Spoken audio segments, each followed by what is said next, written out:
Hello friends, welcome to దేవాంష్క diaries. ఇప్పుడు మీరు వినిపోతుంది నువ్వుంటే నా జతక స్టోరీలోనే 135వ భాగం. అప్పుడే వేణు కూడా ఎంట్రీ ఇవ్వటంతో సమన్వి కళ్ళు మెరిసి బావా అంటూ వెళ్ళేదే. బట్ తను చేసిన ఛాలెంజ్ గుర్తుకు వచ్చి పింకంగా రుద్ర పక్కన నిలబడింది. వేణు వాళ్ళ దగ్గరికి వచ్చి సారీ సారీ లేట్ అయిందా అని కంగారుగా అడుగుతూ సమన్వి వైపు చూసేసరికి అప్పటి వరకు తన వైపే చూస్తూ ఉందా సమన్వి మొహం తిప్పేసింది. సమన్వి అలా మొహం తిప్పేయటం కొంచెం బాధగా అనిపించినా కావాలని చేస్తుందని తెలుసు కాబట్టి ఎక్కువగా పట్టించుకోకుండా రుద్ర వైపు చూశాడు.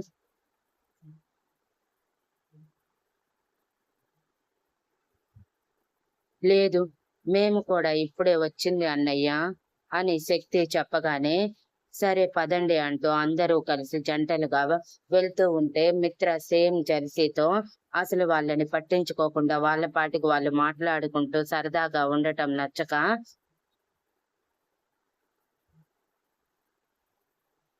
మొన్నటి వరకు పెళ్లి పెళ్లి అని నా వెంట పడ్డాడు.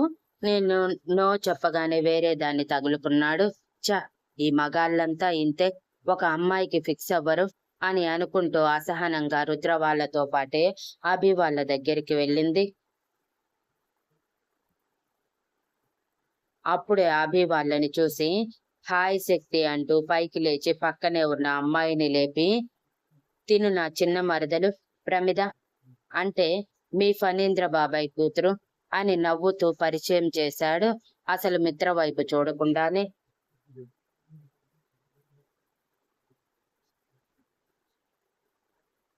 మిత్ర అలా అభి ప్రమిదని మరదల అనగానే గుండెల్లో ఏదో బండ పడ్డట్టు ఎక్స్ప్రెషన్ ఇచ్చి, అంటే ఇద్దరు బావ మరదల్లా, అందుకే అంత క్లోజ్ గా ఉన్నారా?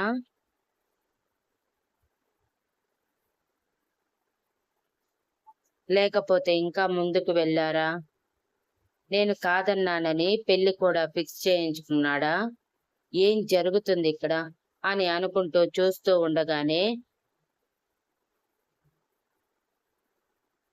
ప్రమిద మాత్రం శక్తిని చుట్టుకొని హాయ్ అక్క, ఎప్పుడెప్పుడు నిన్ను చూస్తానని చాలా రోజుల నుంచి వెయిటింగ్, తెలుసా నువ్వు అచ్చం శక్తి అక్కలానే ఉన్నావు అని నవ్వుతూ అంది.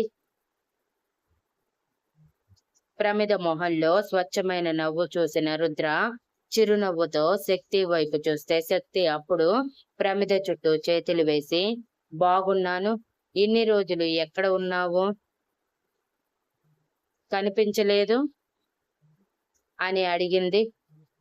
ముందు కూర్చోండి, కూర్చొని మాట్లాడుకుందాం అని రుద్ర ఎప్పుడెప్పుడు మిత్ర అభి పక్కన కూర్చుందామా అని వెయిట్ చేస్తుంది. కాస్త ఒకవైపు ప్రమిద, మరోవైపు శక్తి ఆక్రమిస్తే ఆ పక్కనే రుద్ర సమన్వి, తన పక్కన సమన్వి, సమన్వి పక్కన వేణు, వేణు పక్కన మహాలక్ష్మి, మహాలక్ష్మి పక్కన మహి, ఇక మిగిలింది ప్రమిద పక్కన మిగిలిన ఒక్క చైర్ మాత్రమే అవ్వటంతో మిత్ర తప్పక అసహనంగా కూర్చొని అభి వైపే చూస్తూ ఉంది.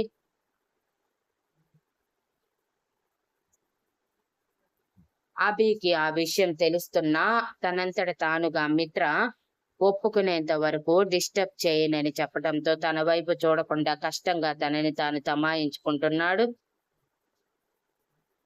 బికాస్ ఎప్పుడైతే అభి మిత్రని తను చెప్పినట్టు రెడీ అవ్వమని చెప్పాడో మిత్ర అప్పటి నుంచి ఆ డ్రెస్సింగ్ స్టైల్ కి ప్రిఫరెన్స్ ఇస్తూ డైలీ అవే వేసుకుంటుంది. ఇప్పుడు ఇలా రెస్టారెంట్ కి కూడా అనుకోకుండా అలానే రెడీ అయ్యింది, జడలో మల్లెపూలతో పాటు. మిత్రని చూడాలని మనసు ఎంత పోరు పెడుతున్నా కష్టంగా ఆపుకుంటున్నాడు అభి. ఇదేమీ తెలియని మిత్ర ప్రమిద అభి చేతిని చుట్టుకొని అసలు వదలకుండా పట్టుకుని మాట్లాడుతూ ఉండటంతో తన ఎదురుగా ఉన్న ఫోర్క్ ని అరచేతులతో గట్టిగా పట్టుకొని నలిపేస్తూ ఉంది.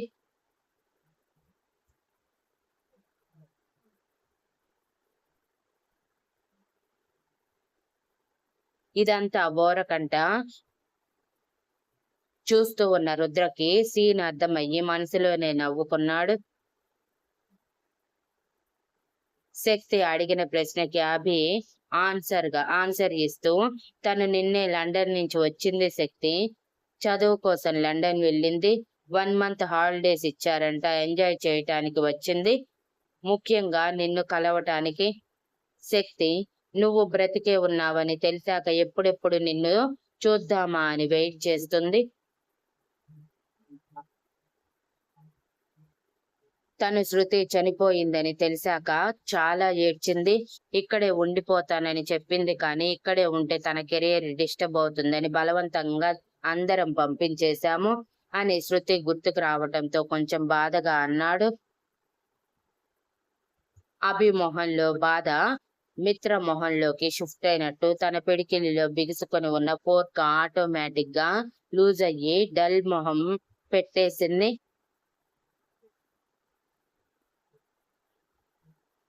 సరే సరే, ఆ విషయాలన్నీ ఎందుకు, ఇప్పుడు మమ్మల్ని తనకి పరిచయం చేయి అని శక్తి టాపిక్ డైవర్ట్ చేయటానికి అనగానే అభి చిరునవ్వుతో అందరినీ పరిచయం చేస్తూ మిత్ర దగ్గరకు వచ్చేసరికి తను మిత్ర రుద్ర మరదలు అని అన్నాడు. మిత్ర మనసులో రుద్రకి మాత్రమే మరదలనా అని అనుకుని షార్ప్ గా అభి వైపు చూస్తే అభి అప్పటికే కావాలని చూపు తిప్పేసి ఉన్నాడు. ప్రమిద మనసులో ఓహో, మిత్ర అంటే తినేనా అని పరిశీలనగా చూసి బాగుంది అని అనుకుంది. ఇంత జరుగుతున్నా కూడా ప్రమిద మాత్రం అభి చేతిని క్షణం కూడా వదలటం లేదు. శక్తి అది గమనించి, ఏంటి ప్రమిద, అభి చేతులని అస్సలు వదలటం లేదు, మేమంటే భయమా లేకపోతే మీ బావ పక్కన లేకపోతే ఉండలేవా అని కళ్ళెగరేస్తూ అడిగింది నవ్వుతూ. లేదక్క, ఇక్కడ ఉన్నప్పుడు నేను ఎక్కడికి వెళ్ళినా బావతో వెళ్ళటమే అలవాటు. సో అలా ఇప్పుడు ఎప్పుడు నా చేయి పట్టుకొని ఉండేవాడు, ఇప్పుడు కూడా అంతే అని భుజాలు ఎగరేసి నార్మల్ గా అంది. అభి కూడా చిరునవ్వుతో అదే నిజమని సమాధానం ఇచ్చాడు. మిత్రకి మాత్రం అది నచ్చలేదు. అదేంటి, నువ్వేమైనా చిన్నపిల్లవా, ఎప్పుడు సార్ చేతిని పట్టుకొని తిరగటానికి, నీకంటూ ఓన్ ఐడియాస్ లేవా అని అడిగింది మొహం ముచ్చుగా పెట్టి. ఆ మాటకి అభి సీరియస్ గా మిత్ర వైపు చూస్తే మిత్ర దడుచుకొని, అంటే అది సార్ జస్ట్ ఊరికే అడిగాను, చెప్పాలనిపించకపోతే వదిలేయండి, అంతేకాని ఇంత సీరియస్ గా చూడాల్సిన అవసరం ఏముంది అని గుండె సడి పెరగటంతో తలదించి అంది. లేదండి మిత్ర గారు, బావ లేకపోతే నేను అస్సలు ఉండలేను. నేను ఇక్కడ ఉన్న ప్రతి క్షణం బావతో పాటే ఉండటానికి ప్రిఫరెన్స్ ఇస్తాను. ఈ రోజు కూడా ఆఫ్టర్నూన్ కి వచ్చాను కాబట్టి ఆఫీస్ కి రాలేకపోయాను. రేపటి నుంచి ఆఫీస్ కి కూడా వస్తాను. మా ఇద్దరి బాండింగ్ చాలా స్పెషల్, అది మీకు అర్థం కాదులేండి అని ఇంకొంచెం అభికి అతుక్కుపోతూ కావాలని అంది.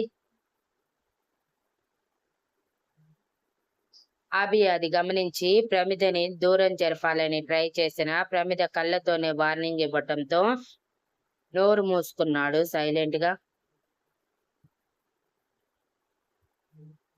ఓ ఓకే అని మిత్ర బాగా డల్ అయిపోయి మనసులో, అంటే ఈ అమ్మాయికి సార్ అంటే చాలా ఇష్టం, మేబీ సార్ కూడా ఇష్టం ఉండుండొచ్చు, ఏదో బావ అడిగాడని నన్ను పెళ్లి చేసుకోవటానికి ఓకే అన్నాడు కానీ లేకపోతే నా వైపు చూసేవాడు కాదు అని అనుకుని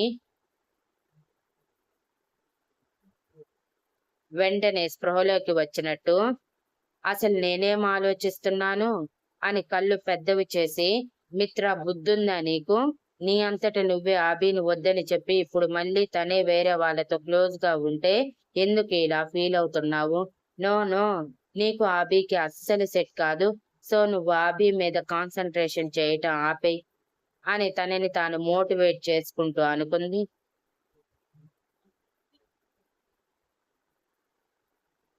ఇంతలో రుద్ర ఆల్రెడీ ఆర్డర్ చేసి ఉంచటంతో వెయిటర్ ఆ ఐటమ్స్ అన్ని తెచ్చి డైనింగ్ టేబుల్ దగ్గర పెట్టి వెళ్ళిపోయాక, తినండి, ఎవరికి ఏమి ఇష్టమో నాకు తెలియదు, నాకు తెలిసినవి బాగుండేవి ఆర్డర్ చేశాను. మీకు ఇష్టం లేకపోతే వేరే ఆర్డర్ చేసుకోండి అని పొలైట్ గా చెప్పి శక్తి ప్లేట్లో రుద్రకి వడ్డిస్తూ ఉంటే శక్తి వారిస్తూ ఉన్న రుద్ర పట్టించుకోకుండా స్వయంగా తనే వడ్డించి తనకి కూడా పెట్టుకుంటూ ఉంటే ప్రమిద అదంతా ఆశ్చర్యంగా అనిపించింది. బిజినెస్ న్యూస్ లు ఇంటర్వ్యూస్ లోను రుద్ర యాటిట్యూడ్ ఎవరిని కేర్ చేయడు, చూపులతోనే ఎదుటి మనిషిని 4 అడుగుల దూరంలో ఆపేస్తాడని విన్నది. కానీ ఇక్కడ తనే తన భార్యకి అంత ప్రేమగా వడ్డిస్తూ ఉంటే కళ్ళు పెద్దవి చేసి చూస్తూ ఉంది.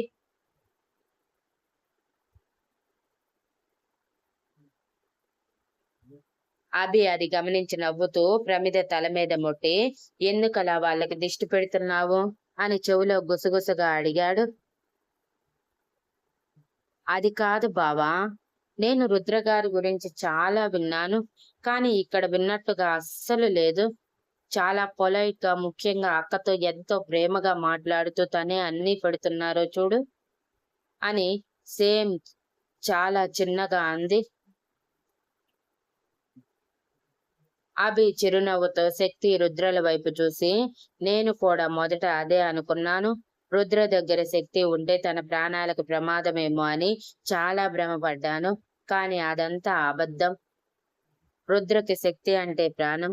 శక్తికి రుద్ర లేకపోతే ఊపిరి ఆగిపోతుంది. ఇద్దరు ఒకరికొకరు తోడు. లేకపోతే ఆ రోజే వాళ్ళ ఆఖరి రోజు అన్నంతగా ప్రేమించుకున్నారు.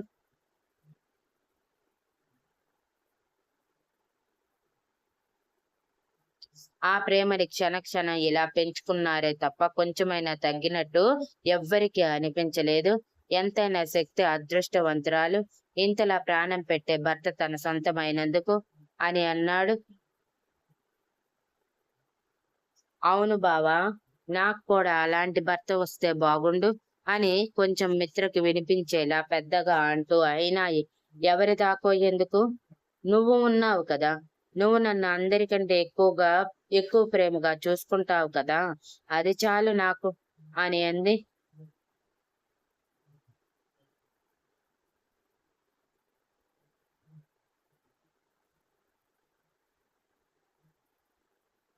అభి చిరునవ్వుతో తల చెరిపి తిను అని అన్నాడు సమాధానం ఇవ్వకుండా.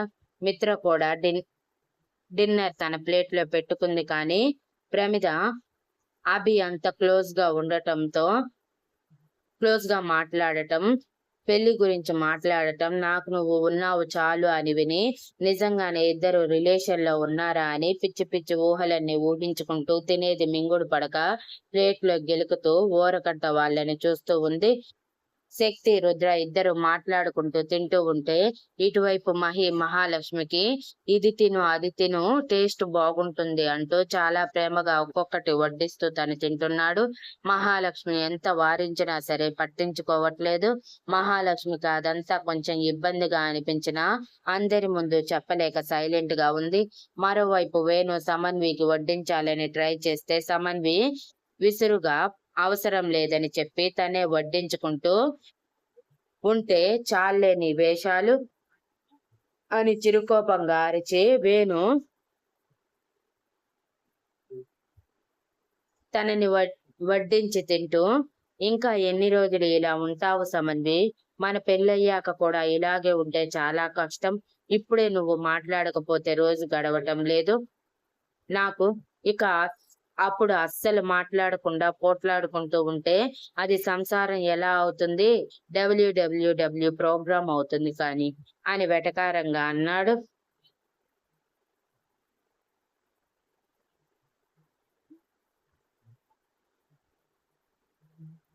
సమన్వి మనసులో వేణు మాటలకి నవ్వుకుంటూ షార్ప్ గా వేణు వైపు చూసి సైలెంట్ గా తింటూ ఉంటే వేణు మాత్రం ఆగకుండా మాట్లాడుతూనే ఒక్కసారిగా సమన్వి నోట్లో పెట్టుకోబోతున్న స్పూన్ ని తన నోట్లో పెట్టుకుని, వావ్ సూపర్ అని కళ్ళు మూసుకుని ఆస్వాదిస్తున్నట్టు ఎక్స్ప్రెషన్ పెట్టాడు.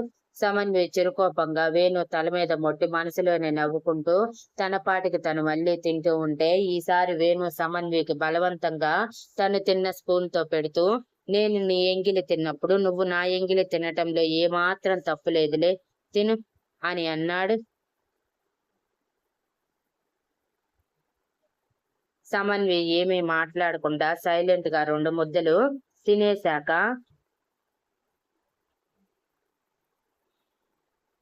అవసరం లేదని చేయి చూపించి తన పాటికి తను తింటూ ఉంటే ఆ మాత్రం పాజిటివ్ రెస్పాన్స్ వచ్చినందుకు వేణు ఆకాశంలోకి వెళ్లి ఒకసారి డాన్స్ చేసి మరీ కిందకి వచ్చి సమన్వి వైపే చూస్తూ తింటూ ఉన్నాడు. అలా ఎవరి జంటలతో వాళ్ళు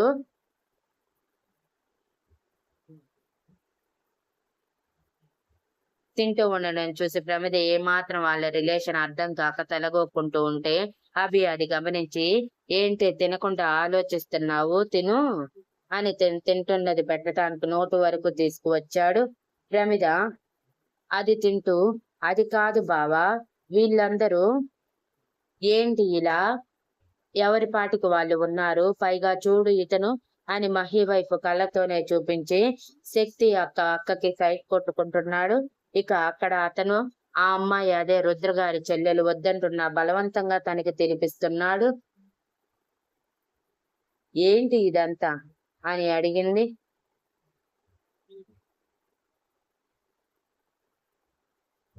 వాళ్ళు అని సమన్వి వేణుల వైపు చూపించి త్వరలోనే పెళ్లి చేసుకోబోతున్నారు, వీళ్ళు ప్రేమించుకోబోతున్నారు అని నవ్వుతూ చెప్పి, ప్రస్తుతానికి ఇది చాలు, నీ క్వశ్చన్ బ్యాంక్ ఆపి త్వరగా తిను అని చిన్నప్పటి నుంచి ఇద్దరి మధ్య ఉన్న చనువు వల్ల తనకి పెడుతూనే అభి కూడా తింటూ ఉన్నాడు.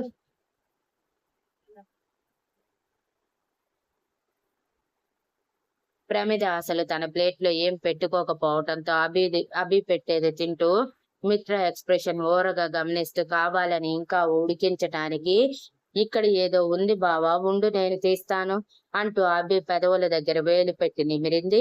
అదంతా చూసిన మిత్రకి అస్సలు నచ్చకేక అక్కడ ఉండాలనిపించక పైకి లేచి, నేను వాష్రూమ్ కి వెళ్ళి వస్తాను అని అంది.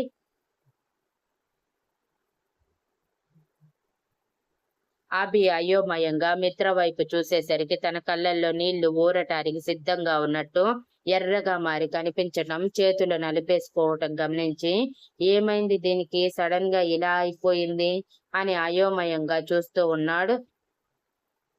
ప్రమితకి మాత్రం మిత్రకి ఏమవుతుందో అర్థమై మనసులోనే నవ్వుకుంటూ, బావా పెట్టు అని అభిని తన వైపు తిప్పుకుంది. రుద్రకి అది అర్థమవుతున్నా వాళ్ళంతట వాళ్లే బయటపడాలి అనుకుని సైలెంట్ గా ఉంటే మిత్ర వాళ్ళిద్దరి క్లోజ్నెస్ చూసి తెలియకుండానే ఏడుపు వస్తూ ఉంటే క్షణం ఆలస్యం చేయకుండా అక్కడి నుంచి వెళ్ళిపోయింది.